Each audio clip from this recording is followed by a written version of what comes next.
right, we are live, and I've got Dave Schmittou here. I'm Jeff, and this is the Teach Better Brain Break. So it's funny because we were like just on the phone for an hour on another call with an awesome and you were like, let's pause, get a drink, and come back on. Yeah, it's like, I gotta run and get a drink real quick to do this very important work with Dave. So how are you doing, man? Like, because we don't really get to say like how you doing at that point. We just got like right into stuff. We just jumped right into business. I'm doing all right, man. It was a good call. It was fun. It was. It was a good conversation. Anytime it's like that symbiotic thing when you feel like you're providing value, but then you're learning just from hearing the conversation. It's so good. It's so good. Yeah, it's totally one of those. How's your Wednesday? Good stuff. Better now.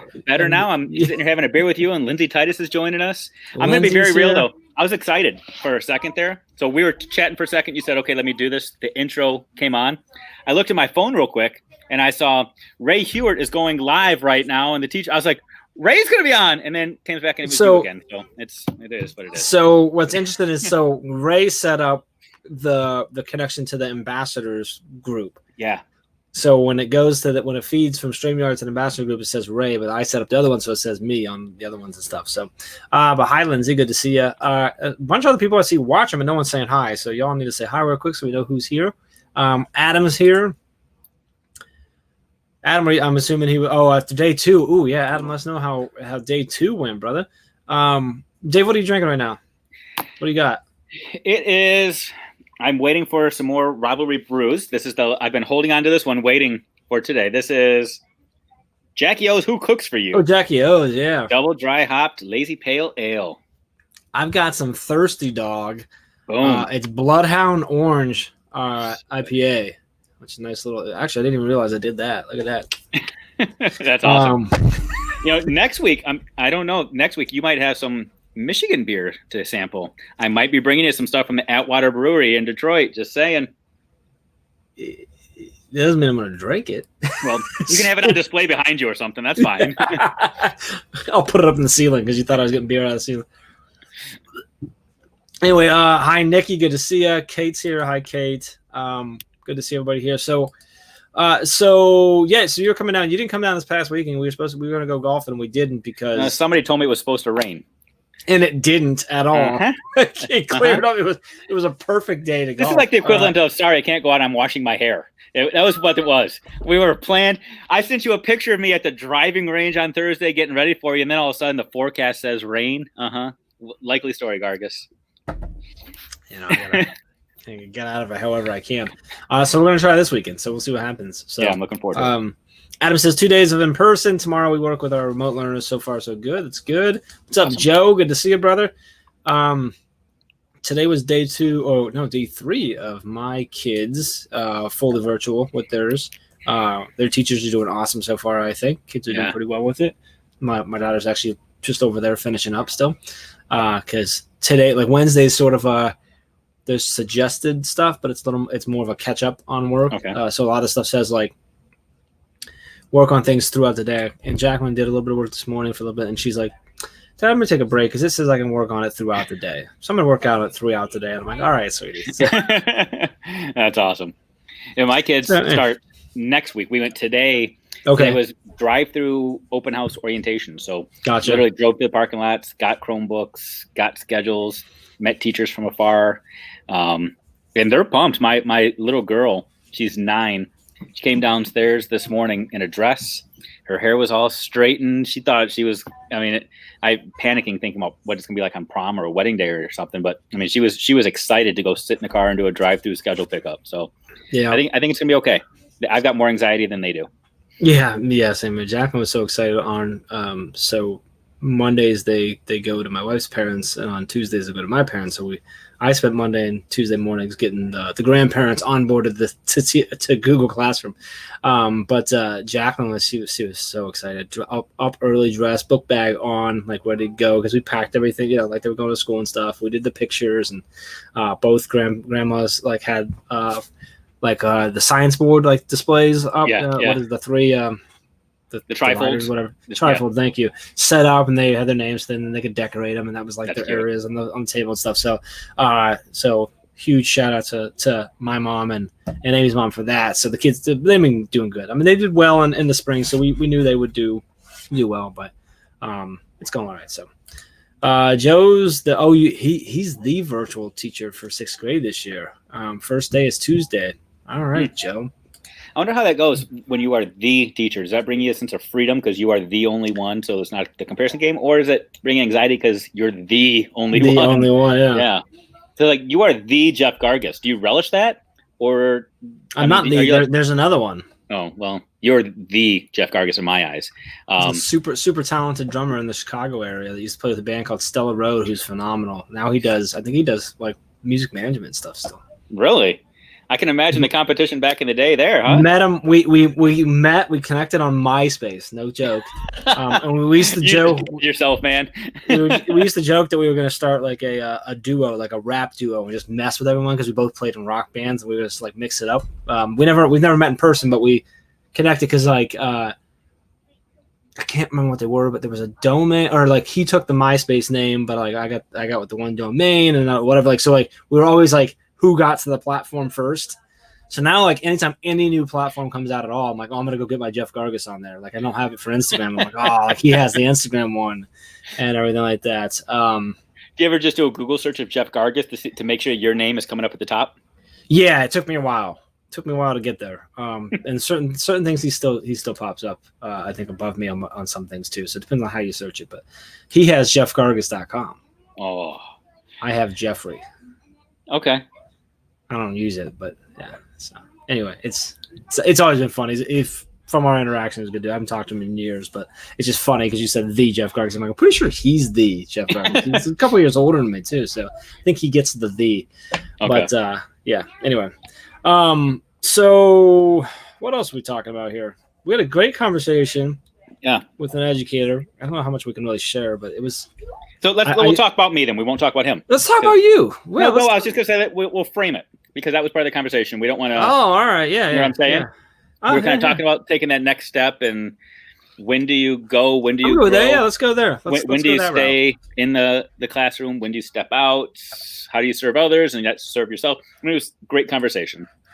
And it's something that I've been trying to work through. So today we reached out to you and said, Gargas, be the career life coach, man, and and lead us, right? And you laid out the yellow brick road and said, just follow. Can you kind of just walk through some of the guidance and advice? Like, is that what I said? You were Gary V. You were Mark Cuban. You were all of it today, man. I don't know. I felt like I was all over the place because there's so much I want to say in those situations. But I think, the biggest thing that I was trying to push, and I think that you do very well, is the patience, right? The patience and I think I like that you touched, and I said it was like it's like patience / endurance of if that's something that you want to do. If there's any kind of side hustle that you're trying to do, that you have to have the patience for. If the goal is to eventually do it full time, if it's not, that's okay too. Then it stays a side hustle. But if you're trying to get there, like you have to be patient. And a lot of people they see it, they see someone else and do it, and they're like, oh, I just think that would be such an amazing life. I want to go do that. And I think one of the things that we talked about in our conversation was recognizing all the positives of what you have right now, the life you have right now. Even if one of the only positives you can grab is the fact that the current thing you have allows you to do the side hustle, right? Yeah. And to get into stuff. And I don't know, I feel like I was all over the place. If it was a yellow brick road, it was like a zigzag one. It was. We were going around in circles and a lot of stairways that led to nowhere, and like there's waterfalls, but like it actually went through the road. And but the conversation I think was so applicable to so many people because I'll just throw out the term teachers, but we know I'm talking all educators. It seems like every educator has some sort of side hustle, whether it's selling, like doing the Scentsy thing or the essential oils or Mary Kay or writing a book or a podcast. It seems like everybody has something right now. Yeah. And for some people, it is just that stopgap that they do to pay bills. Yep. But others, they realize, it's kind of fun to be kind of self-employed and to have my own business. And they start to pursue that and to create something, right? And build something. There's And I think that's part of the allure is why a lot of educators get into being teachers to begin with, because they can kind of control their own classroom and they have to sell the content and all of that. And I feel like at times they start to feel kind of restricted and contained, and they feel like maybe they don't have as much ownership in the classroom as they hoped. So they start to look for it elsewhere. Yeah. So I think it's just an interesting conversation as to which bucket do you fill Which lane do you stay in? How much attention and passion do you apply to each? It's a great conversation to have because it's my reality every single day, trying to figure out how to find that balance and carve out the niche. So. And well, it all comes back to, I think there's a lot of, and we talked about this, you've done this so well, I think more recently for sure. And what we talked about in that particular conversation was a lot of this of self-awareness being so important. I think that's really crucial as a teacher, regardless of a side hustle or anything like this, being a teacher, like being very self-aware of what your strengths are, where your gaps are, and then finding the things that can help you fill those gaps and stuff, finding the people that need to support you. But if you're trying to do something and trying to grow something on the side, like it's so important to know to really just continually reflect and analyze yourself, not in a beating myself up, not in that, but like to figure out like, okay, like what is it? Why am I really feeling this way? What am I really trying to do? What do I really want to do with my life? Why am I really trying to pursue this? Is it because I'm just trying to pay bills? Or is it some other thing, or do I think it's some other thing, but maybe it isn't, right? And what am I trying? And it all comes back for me. It's all about, okay, like what am I really trying to do? And does it all connect with actually like being happy in the end? Because otherwise, like, so don't do it. Can I put you on the spot a little bit? I'm curious. Yeah, sure. Do you feel like any of the stuff that you do is a side hustle, or is it all part of the same umbrella? Because you got podcasts and blogs and a book, and you do stuff like this, and you work with districts and leadership coach and entrepreneurship and the business. I mean, it's a lot. It's a lot of balls to be juggling at the same time. But yeah, no, all of that stuff all falls under my role in this team, or my roles in this team, right? All of our different roles within the team, because it all comes back to the same place.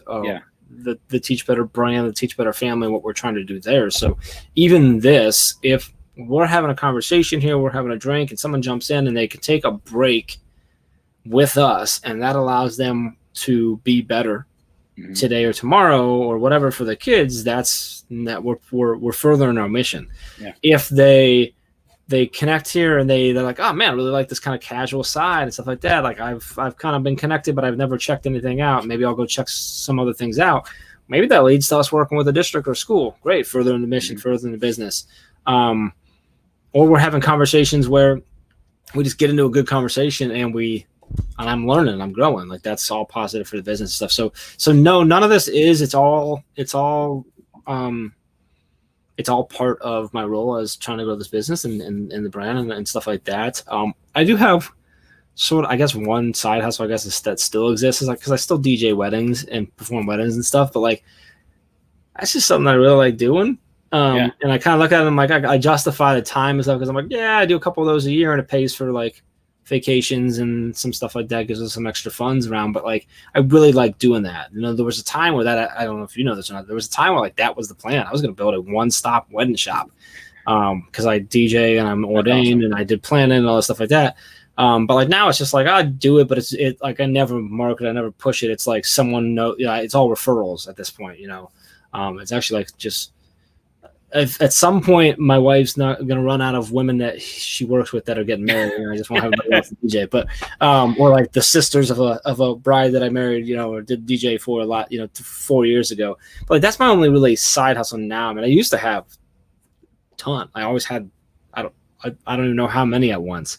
I always had like something that was going, something that was paying it, like something that was paying the bills, something that I wanted to pay the bills. And then like 3 other things in case that one didn't work out. And then like one over here that was like asinine and crazy that I'm like, we'll just dig into that a little bit and see. And I just always had going on. This business was the first time that I said, no, like everything else is done. I got to close the door on everything else and focus on this. And I actually remember, like I literally remember like the day that happened for me. And it was Chad and I were it was the first school district that we ever worked with. We were visiting a 7th grade, I think he was 7th or 8th grade history class with Mr. Miller, and he was a reluctant grid method user. He liked us but didn't buy into it for the first half of the year, and then over Christmas break he went to town, put together all of his grids, and he ran an incredible grid method classroom with zero technology, so it can be done. And we're in his class and we're watching him, and Chad and I are just sitting in desk and like just loving it. And I lean in. I'm sitting next to this just the student working. I kind of lean over. And I'm like, hey, do you like the changes that Mr. Miller's made to his classroom? He said, yeah. And I said, what do you like most about it? And kid spoke with a very noticeable stutter, very shy, quiet. And he's like, I really like that I can move at my own pace because I don't go as fast as, and he named off a couple kids. He said, and I don't feel dumb anymore. No one makes fun of me. Wow. And like literally right now, I've told that story a billion times. I still get the goosebumps. We walked out and I shared that with Chad and I said, dude, it could all fall apart tomorrow and it doesn't matter because we did that. Like nothing else matters. But it was that night that when I look back, I'm like, that was the moment where I went, yep, this is all that other stuff. Like it all led here. This is what I'm supposed to be. This is what I'm supposed to be doing. It doesn't make any sense how I got here, but this is where I'm supposed to be. And that was the first time. And that was where a lot of like people that have known me for a long time started to like take a notice and go, oh, like, so this isn't just another one of Jeff's things. Like something's going on here.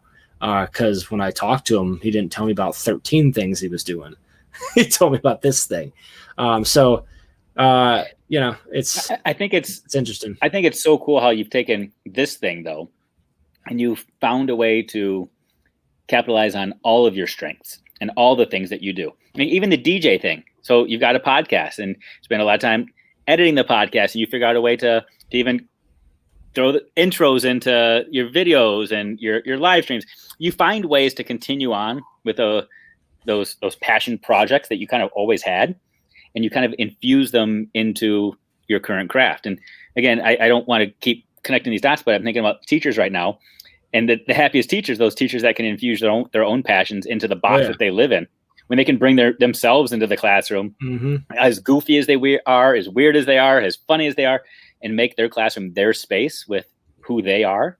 Those are the ones that are happy, whether they are virtual or face-to-face, or they're just living their dream right now.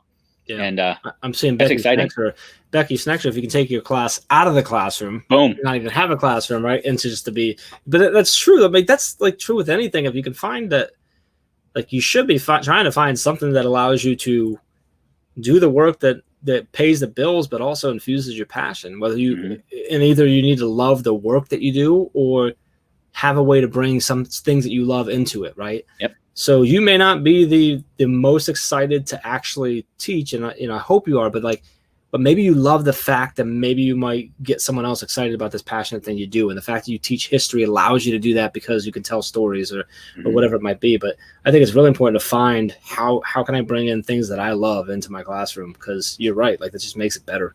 Yeah.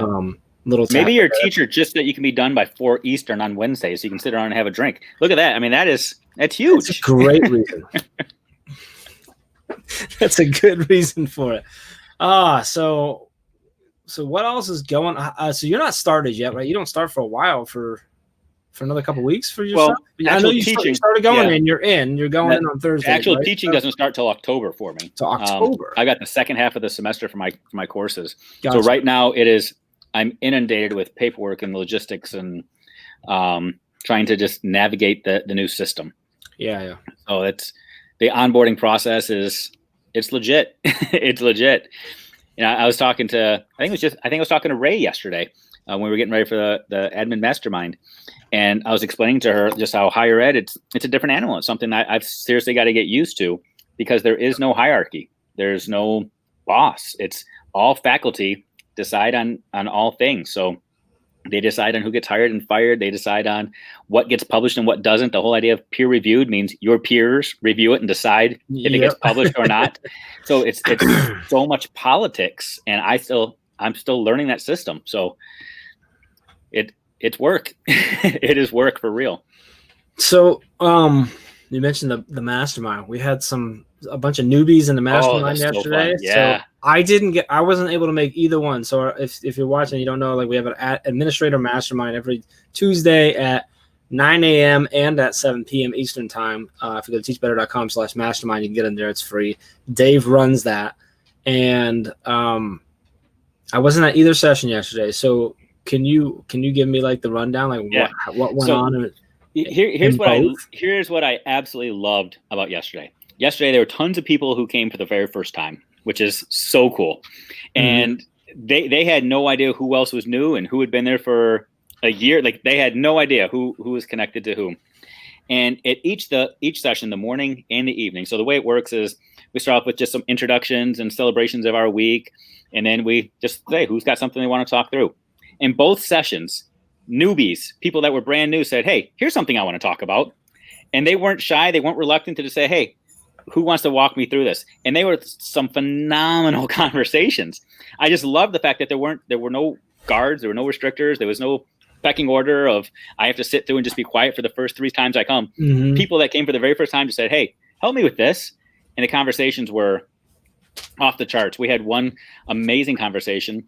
Somebody just asked you, what do you do with the teachers that are having a hard time with this? If I'm a leader, if I'm an administrator, and I have teachers that are constantly crying or are just really struggling, how do I support them without overwhelming them?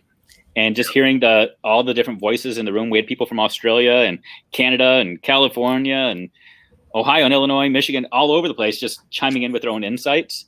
And it is so, so good and so rich. I loved it. I absolutely loved it. And I think it's funny. So when we started with the 2 times, it was I talked about this before. Like the plan was to run it as 2 times for like a month or so, to get an idea of which time would make the most sense. And I'm pretty sure you're still in the same spot where you're like, no, we're gonna do 2 times forever. At least 2. It might be a Tuesday office hours. I'll just throw the link out there and sit back and wait for people to join.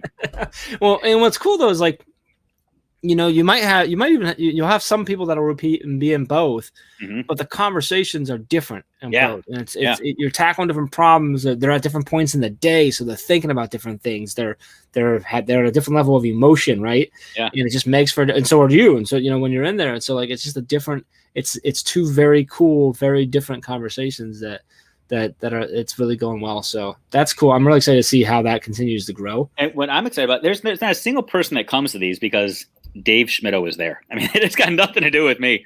You talk about being a DJ. I'm literally just the guy that says, oh, your turn to speak. No, you speak. Oh, you got some insights. That's all I'm doing is I'm like the scarecrow in the Wizard of Oz, just pointing to people saying, go, go, go. And it blows my mind. No one goes to the wedding because I'm the DJ. They go there for family, right? Which is what we're doing with that mastermind. And that's what I really like about it is that, we talked about how our ambassadors like so quickly became this tight knit family, and it's so cool to see. I'm seeing the same thing with our the core mastermind group, the Voxer groups there now too, and like they are like it's just awesome support group for everyone. And you get when you come in there, like everyone just arms wide open, come into the family, right? And I think it's really cool. I know it is positively impacting students already, and that's a really cool thing to know that that's happening, even though we don't necessarily get to see the end result and stuff. So that's super cool. So it's good stuff. Agreed. That's really cool. So are you working on any books right now or anything? Do you have anything like that? Oh, you actually, are. I do know that. I didn't even think through that when I asked. I just feel like you're always working on a book or putting out a book or something. So. Yeah, I got 2 I'm working on right now. One just me and one with a friend of ours. So what's the one that's just you? What are you writing? Can you share or no? Yeah. So that one is one I had to do for the day job. The basic premise is the assistant principalship. Is it a stepping stone or a keystone? It's that job in schools that very few people set out to say that's going to be their career destination of choice.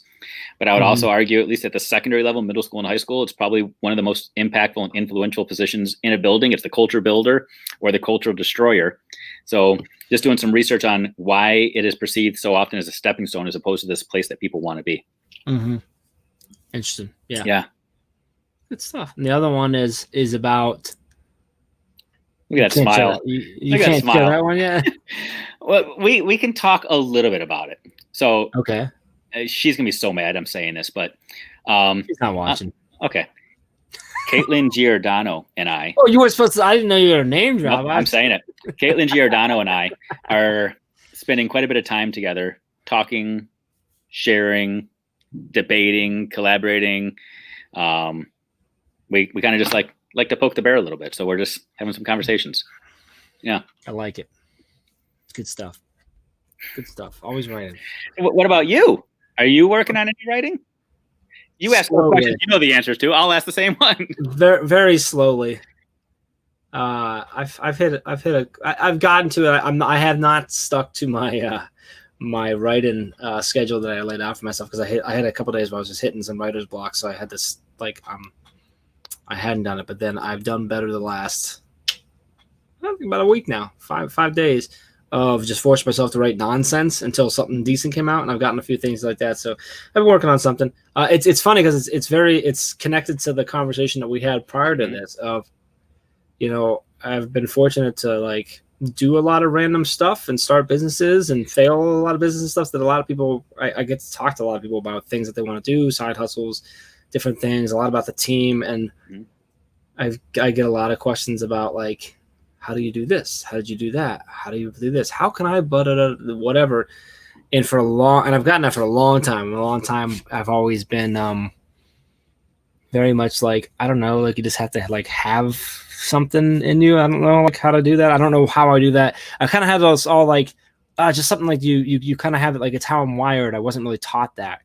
And over the last several years, I've kind of come to more of a realization. I'm like, no, I was taught that. I just don't remember when I was taught that. I wasn't taught that like a typical thing. So it's a book kind of around all the things of conversations that I have with people that I can't teach you, but I can teach you. How's that sound? Does that work? No, that's good. So I'm wondering, as you're writing this talking about how you described your journey, do you have an outline? Do you know what you're writing when you're going to write it, or is it just flowing based off of what you're feeling, what you're thinking about? I've laid out I laid out some initial I laid out chapters. So I did that. So I have a doc that's all chapters, and then I went through and just poured some thoughts into it, just like, hey, tell this story, think about this, maybe consider bringing this person in to share their story or talk about that. And then there was a couple of those where I started writing that, and then it just sparked me to start writing. So I actually wrote a lot of it. And others where I just left it and it's still there, and then I go back and I'll just pop in. So when I go to write it, I'll pop in, I'll look through my chapters because I kind of forget, and one will jump out or not, and I'll click on it, and so, oh, that's right, I said that, and I'll start trying to write it a little bit. There's been other times where I've had several times where I email myself all the time as a weird reminder way. I don't know why I do it that way, but I'll pop myself an email that says, consider for book, and then I just write out because I'm somewhere where I can't sit down and write of something else, or someone will say something. I'm like, oh, I totally need to have that person story in the book, which means I need to write about that because that's what they were talking about. So it covers a lot of stuff. It's kind of scatterbrained, which is how I am all the time anyway. So it just makes sense. The book will be well organized, but the writing process is not. It's sort of the way I'm shaping it is that the first half of each chapter, it talks about something that you can't be taught, essentially. Yeah. And it's the first half is a story, whether my own or someone else's, or something that basically explains that why you can't be taught, and you just have to have it. And then the second half of the chapter is actually attempting to teach you it. Yeah. That makes sense. So it's sort of this. Yeah, I've had it in my head for a long time. And it's been pieces of other little things books that I thought were going to go this way or that way. And it's kind of come here, and I feel good about it. And actually I shared the premise of it, the idea of it, and the first little bit of it with Caitlin, and she said it was awesome. So that was where I was like, okay, I'll continue doing it. That's cool. The boss said it could be something cool. So we'll see. I have no idea.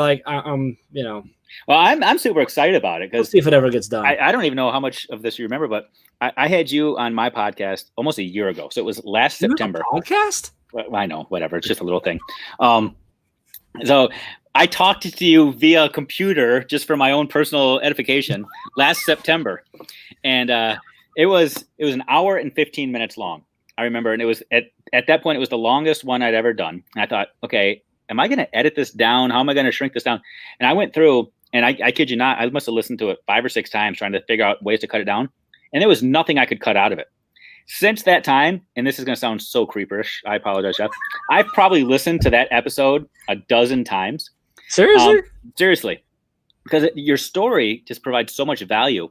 And I know you've been on tons of other podcasts, and I listened to a lot of them that you're on. And each time there's this added layer that comes to the story and to your journey that brings more value. So I don't know if it's coming out because you're writing and you're bringing out new pieces that you're able to share, or if it's just you're finding new pieces, or you're just getting wise because you're getting old. I don't know, but your story is a powerful story for anybody, not just entrepreneurs, but just people that are looking to improve and grow and take chances and understand failure is okay, and all of the things. It resonates through your story, and I appreciate you sharing it. I'm looking forward to it.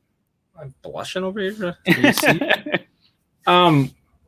Yeah, I feel like I tell all the time. So I've been on. I do a lot of podcasts, like business and entrepreneurship podcasts. Yeah. I really love going. I love going into those spaces and sharing our story.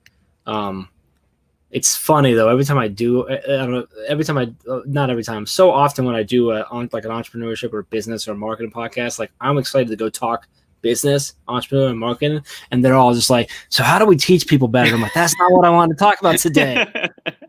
Like, so tell me about mastery learning. I'm like, what? This is a business podcast? Like, no, I think people will get stuff out of it. Like, I'm really interested because I hated school or whatever. And I'm like, all right, so we do that. But I think it's that every time I tell it, I'm reflecting as I'm telling it. Yeah. And I really enjoy telling. Like, I like telling stories.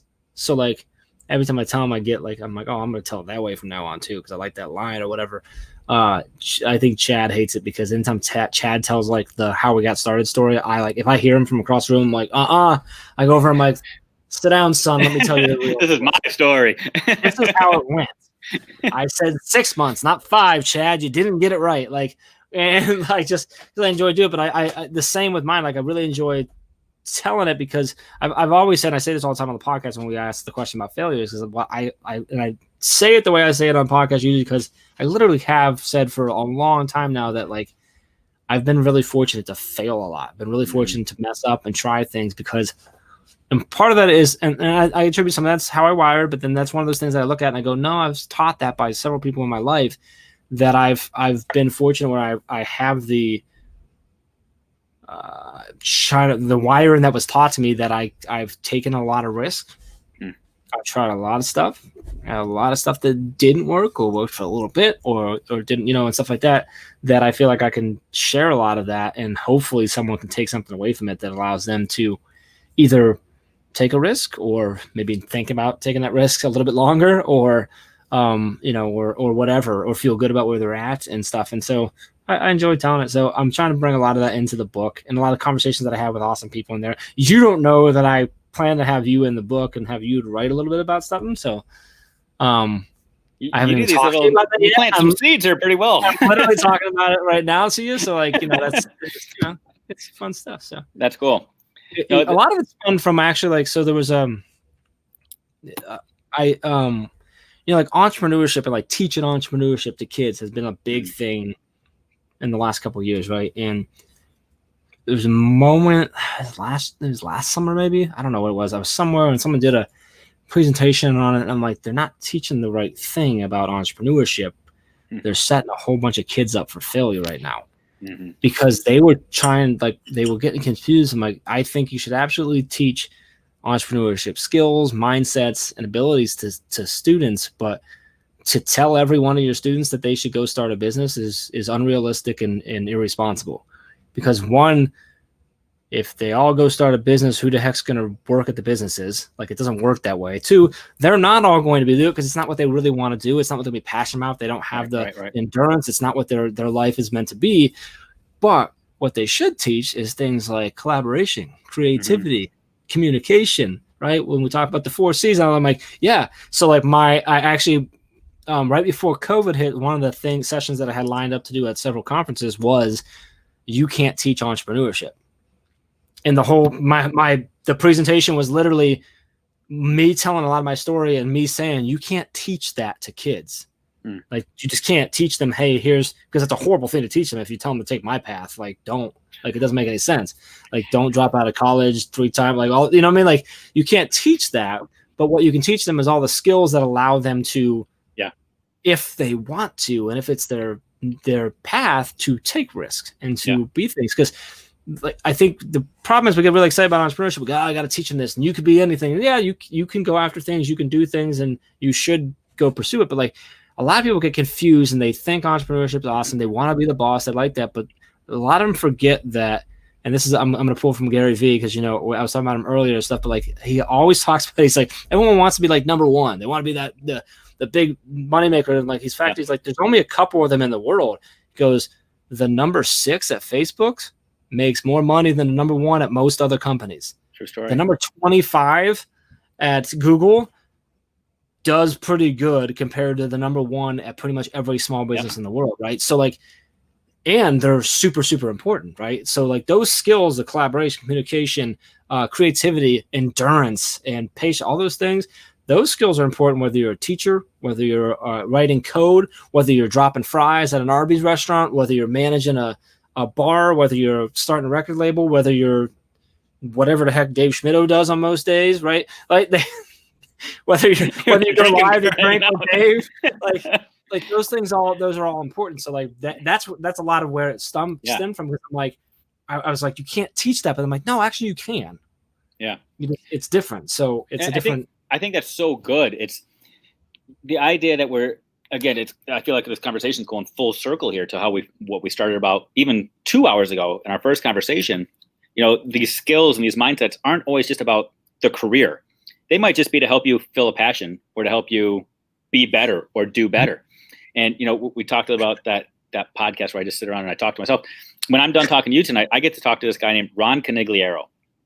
And I'm super excited about this conversation because Ron Canigliaro, he's not an educator per se. He's not a teacher or an administrator. He owns a software business. But he owns a software business and makes enough money that he literally spends 300 days a year traveling around the world taking pictures. And he's won so many awards through National Geographic and all these institutions, just taking pictures. And he's all self-taught, and he learned how to do this. But his story is he learned how to become a successful photographer because of his entrepreneurial spirit in his business. He learned how to take 1,000 shots and hope that one turns out. He learned how to travel safely. He learned how to meet people and look for the perfect opportunity, all through this entrepreneurial spirit. And I think that is so strong, and it's a huge message for us to teach kids. It's not just about your job. We don't just teach kids they can go get a job. We teach kids that they can go be successful in whatever that looks like. So hopefully they can go be happy and find what they want to do. And the fact is, like, it may lead you like it did for him to how so you can use those skills and that spirit to learn how to do something you never thought you could do.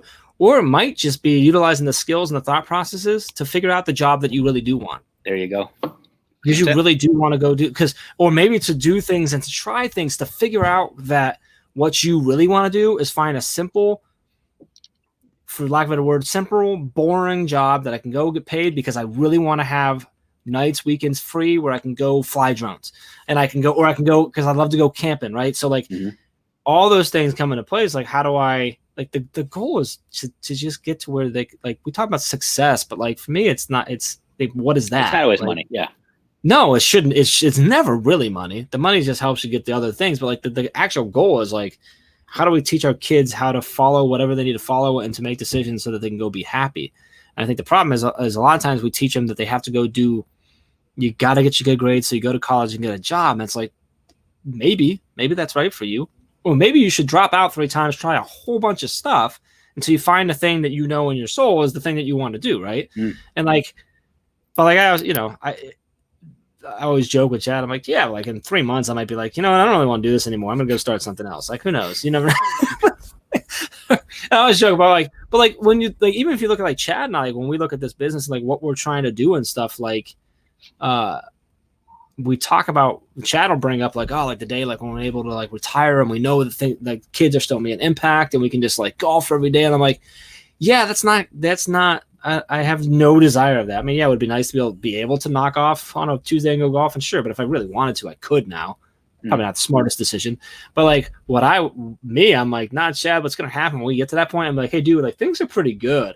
I have another idea. I think we should start. Right. Like, now we got the cushion to try something else. Yeah. Because that's what, but I like to do things and build things, but like, I think the important thing is like that. I worry that when we talk about teaching entrepreneurship, we're teaching kids that they need to think like that, and they don't.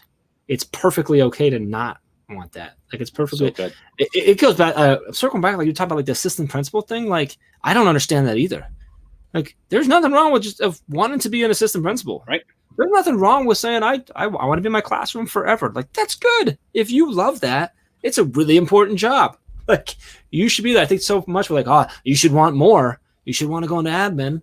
No, not really. I mean, that's great if you want to, especially if you're, if you are someone who would do a really good job at that and help impact other teachers. But if you just love teaching and you want to be teaching, then you should be a teacher. Like, and if you want to be a assistant, I think about my assistant principal when I was in high school. I talk about this. It's kind of a sad thing, but like, I don't remember almost any of my teachers. I don't remember like lessons that I had. I remember arguments I had with teachers and stuff about silly things, but I only remember a couple of my teachers very vaguely. My wife can pull like lessons that blew her mind in third grade. And I'm like, I think I had Miss Bernard in third grade, but she might've been sixth. I don't know. I'm pretty sure she was third. But like, I remember my assistant principal because he was just awesome, but he was also, at the time that I was in high school, he was sought after. Like every district in the area wanted him to be a principal or an assistant or a superintendent, and he never left. He stayed another 15 years after I was there, so well past his like 35, 40 years, and he never moved up. And he could have easily. I mean, he was well respected in the area, loved in the area, but he loved being an assistant principal because he loved being in the thick of things with the students. Yep. And he didn't want to go up there, and like that's okay. And that's awesome. Cool. And that is amazing. I mean, you think about.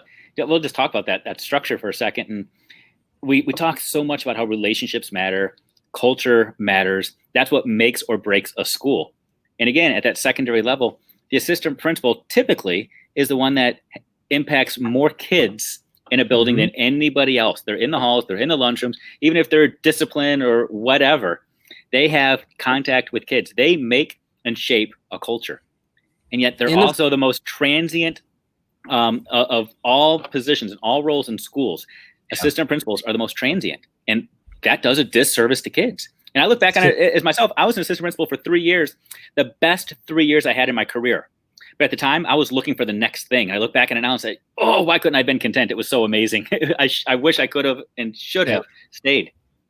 Assistant principal. It's. I think one of the biggest things that people struggle with is that it's so much. There's a lot of discipline.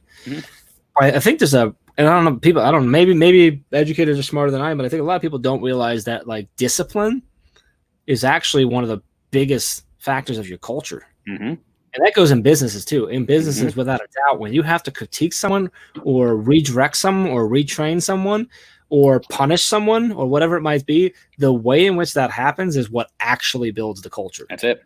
Because those are the make or break moments where you get an employee that's going to stick with you forever or hate you forever because you discipline them. But if you do it the right way, and I think that's where, his name was Anthony Carson, we called him AC. He was he looked like Bill Goldberg. Like he was a big muscle. I mean, scary, but like the sweetest guy in the world. Like, but like he handled discipline so well.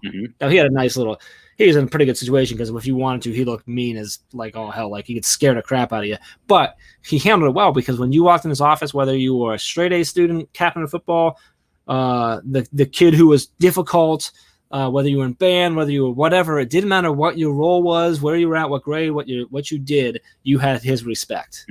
When you walked in, and even if you were being sent down there because you were being rude and disrespectful, you had his respect, and then your actions in his office is what determined what happened. And I think, that's the same thing when it comes to when you're working with employees at a restaurant, or when you're working with teachers, or when you're working with students. The way in which you handle those moments, that's what really determines your so much of your culture. That's it. I think. When you talk about that assistant principal role is so important, and so when you see. It's an interesting thing. I wonder if in your research, if you'll see, or maybe you already have found that like schools that have higher tendency of assistant principals, or do they struggle more with the culture? And those that have assistant principals that stick around longer, are they better? Yeah. Now, in general, leadership movement is going to affect that, obviously. Yeah. I think that role in particular. Yeah, there's a definite correlation just between staff perception of the culture and the amount of turnover. And it's not it's one of those, what comes first, the chicken or the egg? Does the assistant principal leave because the culture's awful, or does the culture suffer because the assistant principal leaves? I mean, I don't know, but there's a correlation there. You can see how the two are connected. Becky asks if that's why I knew the assistant principal so well. Actually, it's like the complete opposite. Becky, I was like a teacher's pet everywhere. I was actually an aide for the office when I was in high school, and he and I got to hang out. So he was really great. I'm going into some stuff here, but like this is the stuff I remember from school. I went to very nice. I mean, easy area. We all had good lives, for most part, like a good area, good teachers, like, middle class stuff. But in our school, you had AC, so he was the assistant principal. But then you had Mr. Shimborski was the art teacher, and Shim was like Shim is what we call it. He's like so cool. But what would happen is everyone in Shim's class was like, "Oh, Shim's so cool and laid back. I can talk about all the stuff I do and all the stuff we shouldn't do, and everything's cool in this classroom."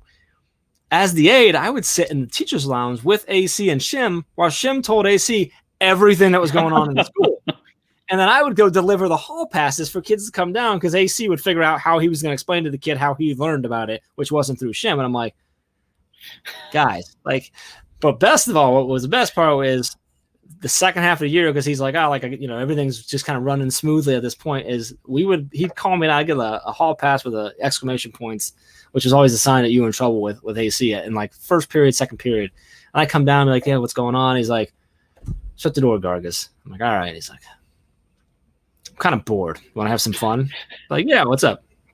He'd send me to go get like the freshman kid who like never done anything wrong in his life.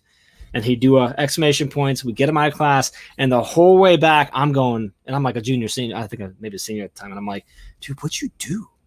And he's like, what do you mean? I'm like, well, AC is like fired up. The veins going crazy. He's sweating. Like the stuff's going up the side of his mouth. I'm like giving him tips. I'm like, don't worry, you okay? Just do this. Don't look him in the eye. Make sure you look down. Like this. Like we'll get in there, and we'd walk in, and AC would just start yelling like complete nonsense.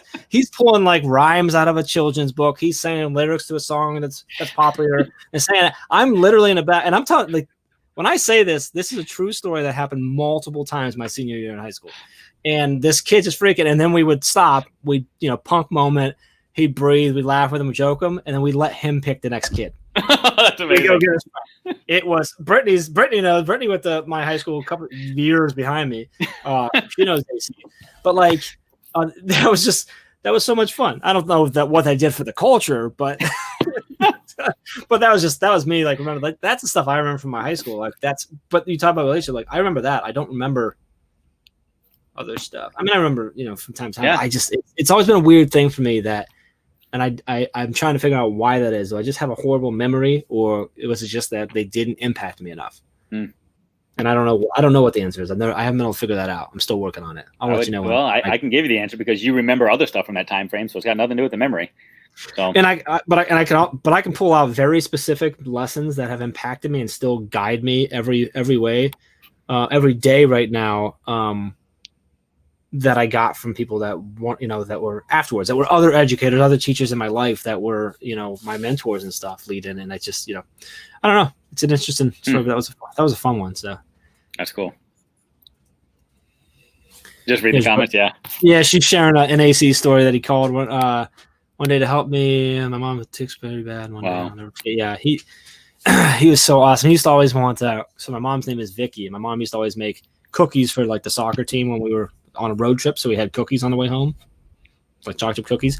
And she always made Christmas cookies. That she was big in the PTO and stuff like that, so she always made Christmas cookies around Christmas time. And AC lived for him. He'd come out of his office like, "Oh, Vicky cookies," and like I'm having all these AC memories now. I gotta call him anyway. I don't know where this came from. It all comes back to the assistant principal role. It's very important because guess what? You know what I can't do? I'm not sure. Harrison. I remember Harrison. I remember one of my principals. I don't remember my principals. Brittany could probably tell me who they were. I had like 3 in my 4 years in high school, which is crazy. Which again, AC all 4 years. So like there's that. Like he was the culture. So much of that. So anyway, interesting story. I'm interested to hear more of your research and that. When's that done? Like when do you have to finish that up? Well, it's pretty much nonstop. So there's multiple journal articles. The journal articles then get put into books, and is that all peer review stuff? Like they have to review it, and then so it's gonna come out through the university. Through multiple universities. So okay, lots of different people look at it and vet the research and make sure I'm not just making stuff up. And yeah. See, I just make stuff up, so that wouldn't work. Yeah, me too. That's way easier. Yeah. That's I don't know. Yeah. Chad used to always joke about that with the good method. He's like, I just kind of make stuff up. And just like put some boxes on a paper and put some stuff in it. I'm like, I'm quoting you. I think I probably literally still have it saved somewhere on my iPad and my Notability where he said that one day just joking. He's like, I don't know, I'm just making this stuff up, which is not true, by the way. Chad did a massive amount of research, but Adam, excited about the book. Get it done, Dave. Well, I think he's talking about your book. No, not my book. Oh, yeah, yours. Somebody's. Maybe he's we both just need to write. We should. Well, I'm going to have you write in my book, so then we can say that we wrote a book together. Sounds good. I like that. I'm going to write. He's treating someone for a round of golf. I think it's both of us. He's writing checks. His body can't cash right now.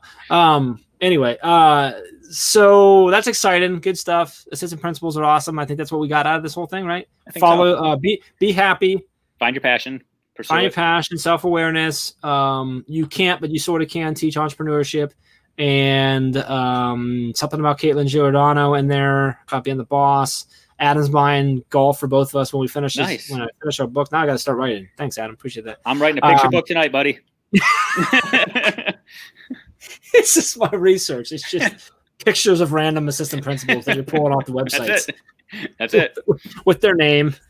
I like it. Anyway, so good stuff. I'm gonna let you go. Yeah, absolutely. Go be a dad. Go see my kids. I think we're gonna go fly the drone.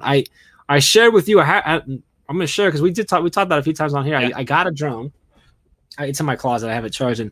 I actually purely because I wanted someone to put it off. I grabbed the YouTube channel, put up a whole picture to put up there so that I could throw the footage up there. But it was a blast, dude. That's awesome. I had so much fun. I'm glad I went with the one. It's actually a lower model, but it came with 2 batteries. So the battery life is actually shorter, but when you have 2 really quick switch out, I get a whole bunch more. And so I went out and flew, with the camera and stuff, I got about 25 minutes of flight time, which I was like, oh, that's not enough. I'm like, it's quite a bit of time. Cool. I just got to find a way to charge it while I'm out there because I can't fly it at my house. There's not enough room. I got to fly. Okay. I went down to a local park, which was really nice because it was on a soccer field, so I had a lot of room. And it was a blast, man. I'm pumped. I told my wife, I'm like, yeah. So this could get dangerous. She's like, yeah, I kind of saw that coming. Right? So I'm like, I'm already looking at the really expensive ones now. Thanks. I can't wait to see the new intro you make with us with this drone. It's gonna be epic. Chad and I were talking. I told Chad my plan is actually I'm gonna get really good at it. I'm gonna build it up. So then what I'm gonna do is I'm gonna pitch to Chad and Ray and say, hey, look, we're gonna hire someone else to do COO stuff, and I'm going to be the captures everything Chad does on a drone guy instead. And Chad's like, hey, if we can pay everyone on our team what they're worth and then find someone to replace you, then you can absolutely have that position. I'm like, thanks, buddy. That sounds good. But we did talk about mine's not, you don't want to fly mine indoors. I don't think it would do well. But I have talked about I might go get one and fly it indoor at the next Teach Better conference. We'll see what happens. That's awesome. But yeah, Brittany, I'm gonna come out to your family's place next July. Her family does an awesome 4th of July fireworks celebration every year that she live streams on Facebook. And I need to take my drone out there and hopefully that don't get hit. I had a moment where I thought a bird was gonna fly into my drone. It probably wasn't nearly as close as it looked like it, but I was like, wow. It's like the Blue Angels, and you think they're gonna crash, but they're really 3 feet away. Yeah, but how funny would it have been my first flight out and a bird takes my drone out? The footage would have been awesome. But anyway, amazing, yeah. Anyway, appreciate everyone watching. Everyone who jumped in. Who was that yelling at me to lead from the front? Was that Joe? Joe, yeah. Joe in there. Brittany, good to see you in here. I know there was a few other that I never said hi to. Never said hi to Ann or Kylie. Thank you for jumping in. Beth, good to see you. Appreciate all of you. We'll be back next week, same time, same nonsense. And tomorrow night's Master Chat, 8:00 Eastern time. So make sure you join us there.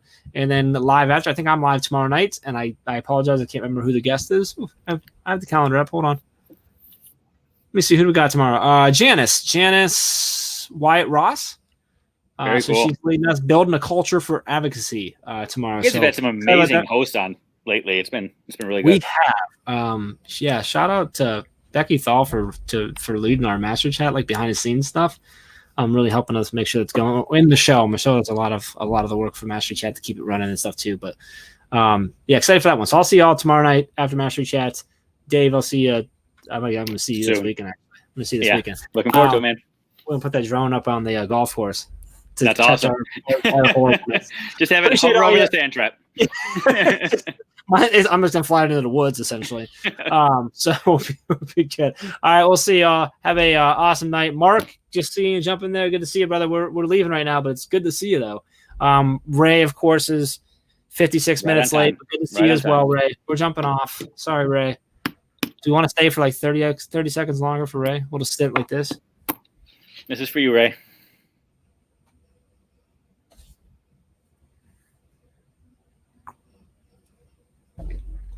That's a brain break right there. Because it's actually way too relaxing. You might just see me dozing off here. Still alive. I'm I needed that.